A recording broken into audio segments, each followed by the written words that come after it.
Hello, my dear students. Myself, Ami Ravaliya, Faculty of Chemistry from SCTPG Center, Junagadh. અને પહેલાંના video સેશનની અંદર આપણે જરૂરી વલ્કેનાઇઝેશન રિએક્શન છે એ કમ્પ્લીટ કર્યું હતું પોલિમરાઇઝેશનનું. After that our next point is curing reaction. Curing reaction જોતાં પહેલાં હું તમને થોડું એના વિશે ઇન્ફોર્મેશન આપી દઉં. ક્યોર એટલે આપણે જોઈએ તો ગુજરાતીમાં શું થશે તો કે ટુ હીલ, બરાબર છે ને, હીલ કરવું, ક્યોર કરવું આપણે કહી શકીએ. તો એવી જ રીતે આપણે પોલિમરાઇઝેશન રિએક્શન છે યાદ રાખશું કે ક્યોરિંગ રિએક્શન શું છે. તો કે જ્યારે કોઈ બી લિક્વિડ પોલિમર્સ આપણી પાસે પ્રેઝન્ટ હોય કે જેના મોલેક્યુલર માસીસ છે એકદમથી ઓછા હશે, તો આવા મોલેક્યુલને કોઈ સર્ટેન ક્યોરિંગ રિએજન્ટની પ્રેઝન્સમાં તમે પ્રક્રિયા કરાવો તો એ સોલિડિફાઈ છે એ થઈ જાય છે અને એપ્રોક્સિમેટલી તેના મોલેક્યુલર વેઇટ છે એ કેવા થઈ જાય છે તો કે હાઈ થઈ જાય છે, બરાબર. તો આ એક વલ્કેનાઇઝેશન જેવી જ પ્રોસેસ છે. વલ્કેનાઇઝેશનમાં પણ આપણે એમ જ કરીએ છીએ, પોલિમરને મોડિફાઈ કરીએ છીએ. એમાં એની સ્ટ્રેન્થ છે, ટેન્સાઇલ સ્ટ્રેન્થ છે, બરાબર, એ બધા જે પ્રોપર્ટીઝ છે ને એક્સટેન્ડ કરવા માટે, વધારવા માટે આપણે વલ્કેનાઇઝેશન છે એ કરીએ છીએ. We are familiar with vulcanisation of rubber, okay. તો એવી રીતે ક્યોરિંગ રિએક્શન શું છે તો કે જેની અંદર જે સિમ્પલ એવા મોનોમર્સ હોય છે, બરાબર, એમની ક્યોરિંગ રિએજન્ટ સાથે પ્રક્રિયા કરાવી અને લિક્વિડ પોલિમરને સોલિડિફાઈ કરે છે, એને મોડિફાઈ છે એ કરવામાં આવે છે. તો now let us see the curing reaction. Curing રિએક્શનની અમુક કન્ડિશન છે, જેમ કે તમારી પાસે રહેલા મોનોમર્સ છે કે જેનું તમારે ક્યોરિંગ કરવાનું છે. That must contain triple bond or double bond, or એમની પાસે બે કે એથી વધારે ફંક્શનલ ગ્રુપ છે એ પ્રેઝન્ટ હોવા જોઈએ. જો મોનોમર્સ પાસે બેથી વધારે ફંક્શનલ ગ્રુપ પ્રેઝન્ટ હશે તો બેસ્ટ ક્યોરિંગ પોલિમર છે એ આપણને મળશે કે જેની સ્ટ્રેન્થ છે એ as compare to the simple molecule બહુ વધારે હશે. Now let us see word by word the curing reaction. Cross-linking in certain polymer can be affected are known as cure reaction. આમાં પણ વલ્કેનાઇઝેશનની જેમ શું થાય છે તો કે ક્રોસ લિંકિંગ છે એ આપણને જોવા મળે છે. And uncross link linear react with the functional group or double bond in their molecule. આની અંદર શું થશે તો કે જે મોનોમર્સ છે કે જેની અંદર ક્રોસ લિંક છે એ પ્રેઝન્ટ નથી, બરાબર, અને જેની પાસે ફંક્શનલ ગ્રુપ અથવા એક કરતાં વધારે ફંક્શનલ ગ્રુપ અથવા તો ડબલ બોન્ડ પ્રેઝન્ટ છે, એકબીજા સાથે પ્રક્રિયા કરશે અને જેને આપણે કહીશું curing reaction. Low molecular weight polymer to take reactive functional group or double bond are refers as a pre polymer. જે લો મોલેક્યુલર વેઇટ ધરાવતા પોલિમરનું આપણે ક્યોરિંગ કરવાનું છે, બરાબર, એને પ્રી પોલિમર છે એ કહેવામાં આવે છે. એની અંદર ડબલ બોન્ડ બી પ્રેઝન્ટ હશે, અધરવાઇઝ એક કરતાં વધારે ફંક્શનલ ગ્રુપ પણ પ્રેઝન્ટ હશે. When this pre polymer are react with low molecular weight or polymeric substance containing appropriate functional group. કે જેની અંદર શું થાય છે તો કે આ પ્રી પોલિમર છે એ લોઅર મોલેક્યુલર વેઇટ ધરાવતા અને જેની પાસે એપ્રોપ્રિએટ ફંક્શનલ ગ્રુપ હશે એવા મોલેક્યુલ સાથે રિએક્ટ કરશે. Capable of reacting with active group of pre polymer curing take place in cross link solid polymer mass. અને એ શું કરશે તો કે રિએક્ટ કરશે, આથી તમને સોલિડ પોલિમર છે એ જોવા મળશે કે જેની અંદર ક્રોસ લિંકિંગ છે એ થયેલી હશે. The lower molecular masses or the polymeric material used to the reaction is known as curing reagent, બરાબર. ક્યોરેટિંગ અથવા તો એને ક્યોરિંગ એજન્ટ છે એ કહેવામાં આવે છે. આપણે એનું એક્ઝામ્પલ જોઈએ, curing of unsaturated polyester resin using styrene and a free radical initiator. આપણે હવે જે નેક્સ્ટ એક્ઝામ્પલ જોવાનું છે, પ્રી પોલિમર એટલે શું થશે એ તમને લોકોને ખ્યાલ છે. લોઅર મોલેક્યુલ ધરાવતા જે પોલિમર્સ હશે, મોનોમર્સ હશે, એને આપણે પ્રી પોલિમર કહીશું. ક્યુરેટિવ સ્ટ્રક્ચર અથવા તો ક્યુરેટિવ રિએજન્ટ છે એ આપણે કોને કહીશું તો કે લોઅર મોલેક્યુલર માસ હશે ને જેમાં એક કરતાં વધારે ફંક્શનલ ગ્રુપ હશે કે જે ક્રોસ લિંક થશે કેની સાથે તો કે મોનોમર સાથે પ્રી પોલિમરના, તો એને આપણે શું કહીશું તો કે ક્યુરેટિવ એજન્ટ. તો પહેલાં આપણે જોઈએ પ્રી પોલિમર. આપણે કરવાનું શું છે, curing of unsaturated polyester resin using styrene. તો આની અંદર પ્રી પોલિમર તરીકે આપણે લેશું, દેટ ઇઝ પોલીઇથીન. બરાબર, CH double bond CH.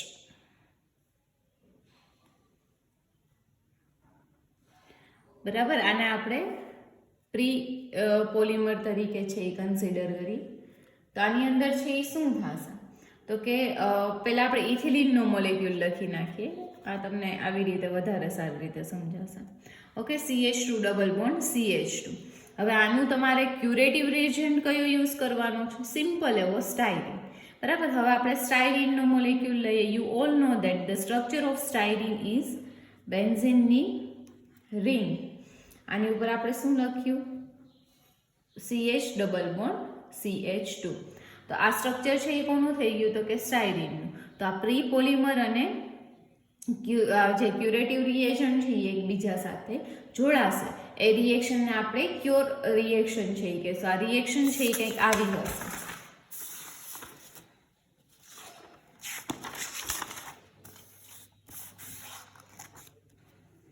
Reaction છે એ આપણે રાઇટ ડાઉન કરીએ. સૌથી પહેલાં તો ethylene molecule, that is CH2 double bond CH2.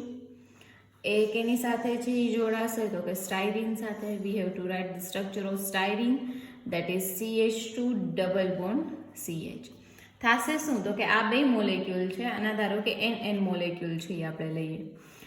Free radical polymerisation reaction છે એ ધારો કે થાય છે, તો શું થશે? તો કે આની અંદર પ્રેઝન્ટ જેટલા પણ ડબલ બોન્ડ છે એ બધા બ્રેક થશે અને એ જગ્યાએ સ્ટાયરીન છે એ જોડાઈ જશે. જેમ કે હું આ મોલેક્યુલ લખું છું CH2 બોન્ડ ટુ એટલે આની પણ એક વેલેન્સી ખાલી, એક વેલેન્સી આની પણ ખાલી. આની સાથે કોણ એટેચ થઈ જશે? તો કે બેન્ઝીન રિંગ. ક્યાંથી એટેચ થશે?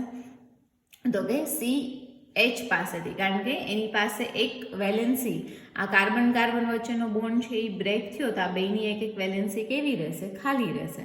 તો અહીંયા આની સાથે CH2 અને એની સાથે બેન્ઝીન રિંગ છે એ જોડાઈ જશે. આની ઉપર રહેલા CH પાસે ફ્રી રેડિકલ એટલે કે ફ્રી ચાર્જ આવશે. એવી જ રીતે અહીંયા જે ડબલ બોન્ડ તૂટ્યા હતા, અહીંયાથી પણ CH2ની સાથે બેન્ઝીનની રિંગ છે એ એટેચ થઈ જશે અને આ CH2 પાસે પણ હવે એક વેલેન્સી કેવી રહેશે? તો કે ખાલી રહેશે. બરાબર, એટલે આવી રીતે આ બે મોલેક્યુલ છે એ ખાલી જોડાણા, એકબીજા સાથે ક્રોસ લિંક થયા. આવી રીતે આ બેના NN મોલેક્યુલ છે હું લઈ લઈશ તો આવી રીતનું નેટવર્ક છે એ મને થતું જોવા મળશે. તો આને કહીશું આપણે ક્યોર રિએક્શન. તો હવે આનું નેટવર્ક સ્ટ્રક્ચર છે એ પણ આપણે જોઈ લઈએ. જનરલી આના નેટવર્ક સ્ટ્રક્ચરને આપણે આવી રીતે ડ્રો છે એ કરશું. CH2 આની સાથે આવી રીતના હું બેન્ઝીન રિંગ જોડી દઉં. અહીંયા CH2, અહીંયા જે આ છે ફ્રી રેડિકલ CH નો હતો એ હશે. આની સાથે વળી પાછું શું જોડાયેલું હશે? તો કે અહીંયા બેન્ઝીન રિંગ છે એ જોડાઈ જશે. અહીંયા એક જે કાર્બન હતો CH એ ફ્રી રેડિકલ તરીકે હશે. વળી બીજો મોલેક્યુલ છે એ ધારો કે અહીંયા CH2 છે એ આવી રીતે છે. ઓકે, આ CH2 સાથે અહીંયા શું જોડાયેલું છે? તો કે ધારો કે બેન્ઝીનની રિંગ જોડાયેલી છે. બરાબર, આ જે CH2 છે એમાં પણ નીચે આની સાથે શું જોડાયેલું છે? તો કે બેન્ઝીનની રિંગ, વેલેન્સી ખાલી. એવી રીતે આ જે CH આની સાથે બીજો CH2 છે એ આવી રીતે જોડાઈ ગયું. બરાબર, વળી આની સાથે આપણે શું જોડી દઈએ? તો કે બેન્ઝીનની રિંગ જોડી દઈએ. વળી આ કાર્બન સાથે અહીંયા શું આવશે? તો કે બેન્ઝીનની રિંગ આવશે. આની જેવું જ અહીંયા બી સ્ટ્રક્ચર છે એ કેવું હશે? તો કે પોસિબલ હશે. આ બંનેને તમે એક બાજુ બતાવો કે અલગ અલગ બાજુ, આન્સર મિનિંગ છે એ સેમ જ રહેશે. બરાબર, વળી આની સાથે CH2 આ કાર્બન સાથે આવી રીતે બેન્ઝીનની રિંગ. ઓકે, અહીંયા વેલેન્સી ખાલી. એટલે આવી રીતનું નેટવર્ક સ્ટ્રક્ચર છે એ આપણને જોવા મળશે. એટલે કહેવાનો મિનિંગ શું છે કે ક્યોર્ડ રિએક્શન છે એ one type of cross link જ છે, પણ આની મદદથી શું થશે તો કે સિમ્પલ એવા લિક્વિડ જે આપણી પાસે પોલિમર હોય કે જેના મોલેક્યુલર માસ એઝ કમ્પેર ટુ કેવા હોય, લો હોય, તો એમાં એને આપણે શું કરી શકશું તો કે મોડિફાઈ છે એ કરી શકશું અને એનો બેટર યુઝ છે એ આપણે કરી શકશું. નેક્સ્ટ એક્ઝામ્પલ છે એ આપણે જોઈએ, example number 2, that is curing of હાયો terminated polysulphide resin using diepoxide. બરાબર, આ એનું સેકન્ડ એક્ઝામ્પલ છે એ આપણે જોઈએ. એમાં ધારો કે પ્રી પોલિમર તરીકે આપણે કન્સિડર કરશું, અહીંયા છે પોલીસલ્ફાઇડ. ઓકે, તો પોલીસલ્ફાઇડ રેઝિન છે પ્રી પોલિમર તરીકે જે આપણે લઈએ છીએ, એનું સ્ટ્રક્ચર નિયર એબાઉટ ધારો કે કંઈક આવું છે, એસ આના ટર્મિનલ ઉપર SH ગ્રુપ, વળી અહીંયા ક્રોસ લિંકથી એસ અને આવી રીતે SH ગ્રુપ છે એ શું થયેલા છે, જોડાયેલા છે. બરાબર, હવે આની આપણે રિએક્શન કેની સાથે કરવાની છે તો કે થાયો ટર્મિનેટેડ પોલીસલ્ફાઇડની રેઝિનનો યુઝ કરવાનો છે ડાઇઇપોક્સાઇડ. ડાઇઇપોક્સાઇડ એટલે શું થશે તો કે ક્યુરેટિવ રિએજન્ટ છે. બરાબર, તો ડાઇઇપોક્સાઇડ એટલે ધારો કે CH2O. બરાબર, આવી રીતે આપણને ડાઇઇપોક્સાઇડ છે એ મળે છે. તો હવે આનું ધારો કે હું સ્ટ્રક્ચર આયન ટાઈમ્સ આના જ મોલેક્યુલ જોડાય છે, તો આવી રીતે લખી શકીશ CHO, આની સાથે પાછું CH2O. બરાબર, આને આપણે ઇપોક્સાઇડ તરીકે છે એ કન્સિડર કરી લઈએ. હવે આની ક્યુરેટિવ રિએક્શન મીન્સ કે ક્યુરેટિવ રિએક્શન એટલે કાંઈ નથી, પ્રી પોલિમર અને ક્યુરેટિવ રિએજન્ટ બંને છે એ એકબીજા સાથે પ્રક્રિયા કરે છે, સિમ્પલ એવા બોન્ડ છે એ બ્રેક થાય છે અને નવો બોન્ડ છે એ આપણને જનરેટ થતો જોવા મળે છે. તો આ બે વચ્ચેની રિએક્શન કંઈક આ રીતની થશે. આના જે ટર્મિનલ છે SH વાળા, બરાબર, એ આના ઇપોક્સાઇડ સાથે આવી રીતના રિએક્શન કરશે CH2CHO. આ બંનેની જે રિએક્ટિવ સાઇટ્સ છે એ જ આપણે લીધી છે અને એનાથી મેઇન જે આપણને ફંક્શનલ ગ્રુપ મળે છે એ આપણે લઈ લઈએ. અહીંયા SH છે, આ કાર્બન અને ઓક્સિજન વચ્ચેનો બોન્ડ છે એ બ્રેક થશે. અહીંયાથી સલ્ફર છે અહીંયા હાઇડ્રોજન છે એ ઓક્સિજન પાસે ટ્રાન્સફર થઈ જશે અને સલ્ફર છે એ કાર્બન સાથે ક્રોસ લિંક થઈ જશે, દેટ ઇઝ CH2CH. આનો પણ એક ટર્મિનલ ખાલી, દેટ ઇઝ OH.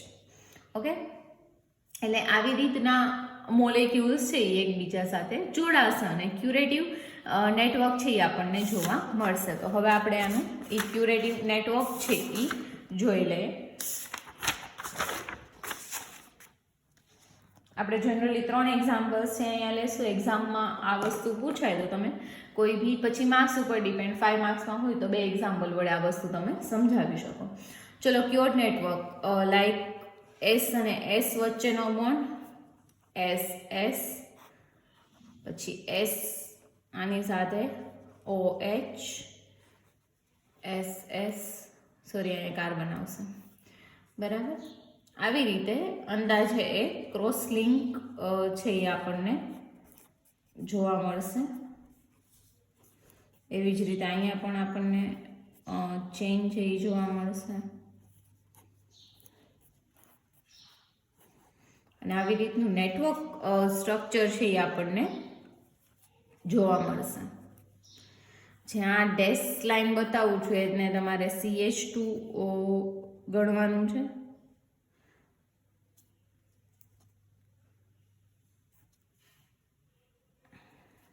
બરાબર, આવી રીતનું નેટવર્ક સ્ટ્રક્ચર છે એ આપણને જોવા મળશે. Now let us discuss the last example of curing reagent.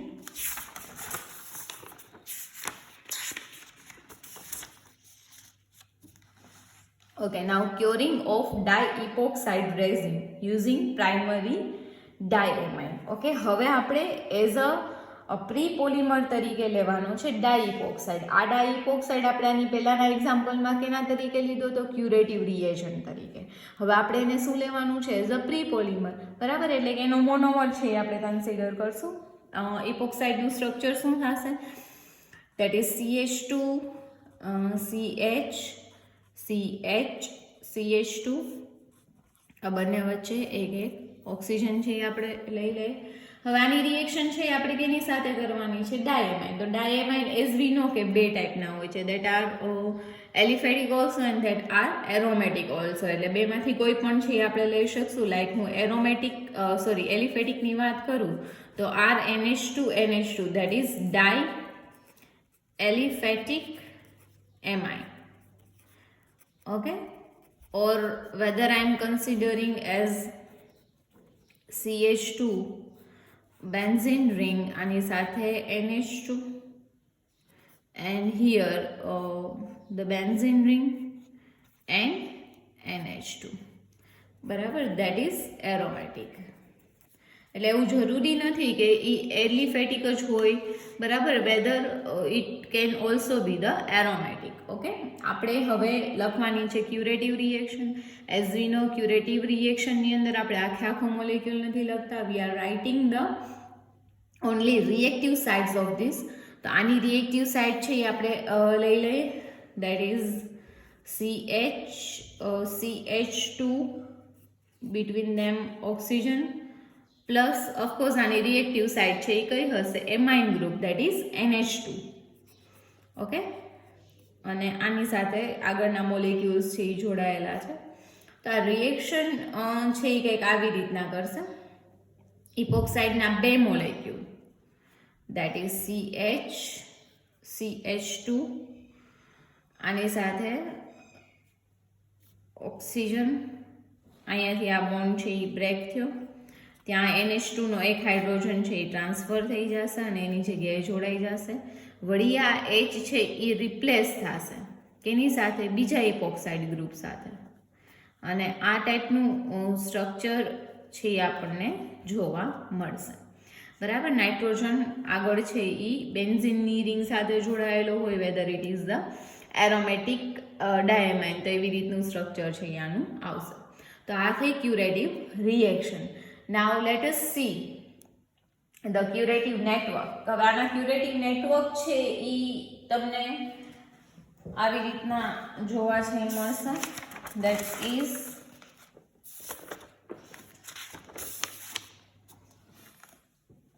Curative network છે એ આપણે આનું લખીએ NR. ધારો કે આપણે કેની વાત કરીએ છીએ તો કે એલિફેટિક જે એમાઇન હતો આવી રીતના. તો આના NH2 ના H2 છે એ આખી સાયકલ વડે રિમૂવ થઈ જશે. આ H2 ને પણ આપણે સાયકલ વડે છે એ રિમૂવ કરી દઈએ તો આવી રીતનું સ્ટ્રક્ચર છે એ તમને જોવા મળે છે. That is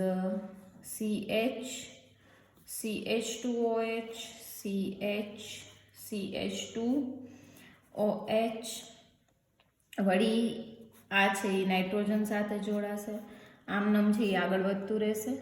CH2, CHOH, CH2, CHOH. અહીંયા પણ વેલેન્સીઝ ખાલી છે એટલે અહીંયા પણ એક નાઇટ્રોજન છે એ જોડાઈ શકે છે. આ ટાઈપનું સ્ટ્રક્ચર છે એ આપણને જોવા મળે છે. આમાં તમે આગળ નેટવર્ક બી છે એ બતાવી શકો છો. અને એવું જરૂરી નથી કે આની સાથે નાઇટ્રોજન જ જોડાશે, આની સાથે બીજો ઇપોક્સાઇડ છે એ પણ જોડાઈ શકે. એટલે આ ટાઈપનું સ્ટ્રક્ચર છે એ આપણને મળે છે. અને બીજી રીતે આપણે આવી રીતે પણ લખી શકશું, CH2OH આની સાથે નાઇટ્રોજન. અને જો આપણે અહીંયા એલિફેટિકની જગ્યાએ એરોમેટિક લીધો હોય તો અહીંયા બેન્ઝીનની રિંગ, CH2 બેન્ઝીનની રિંગ, પછી કન્ટિન્યુ છે એ તમે લઈ શકો. Depends on you. આપણે અત્યારે એલિફેટિક માટે જ છે એ ડ્રો આઉટ કરીએ છીએ. OH, આનો ટર્મિનલ પણ ખાલી, આનો ટર્મિનલ પણ ખાલી. આ નાઇટ્રોજન સાથે R, એની સાથે નાઇટ્રોજન. અહીંયા આવશે CH2CHOH, ટર્મિનલ ખાલી. CH2CHOH, ટર્મિનલ ખાલી. એની સાથે ધારો કે આ જ બીજો મોલેક્યુલ છે ને હું અહીંયા નીચે મૂકી દઉં તો આ ટાઈપનું સ્ટ્રક્ચર છે એ મને જોવા મળશે. CHOH, CH2, nitrogen, CH2, CHOH, આનું ટર્મિનલ ખાલી. આ પણ એવી રીતે આગળ છે એ વધી શકશે. એટલે આ ટાઈપનું નેટવર્ક સ્ટ્રક્ચર છે એ તમને જોવા મળે છે. તો આજના આ વિડીયો સેશનમાં આપણે ક્યોરિંગ રિએક્શન છે એ કમ્પ્લીટ કર્યું, જે તમારા એક્ઝામના પોઈન્ટ ઓફ વ્યૂથી બહુ જ ઇમ્પોર્ટન્ટ છે. ક્યોરિંગ રિએક્શન એટલે બીજું કશું નથી, but it is one kind of cross linking.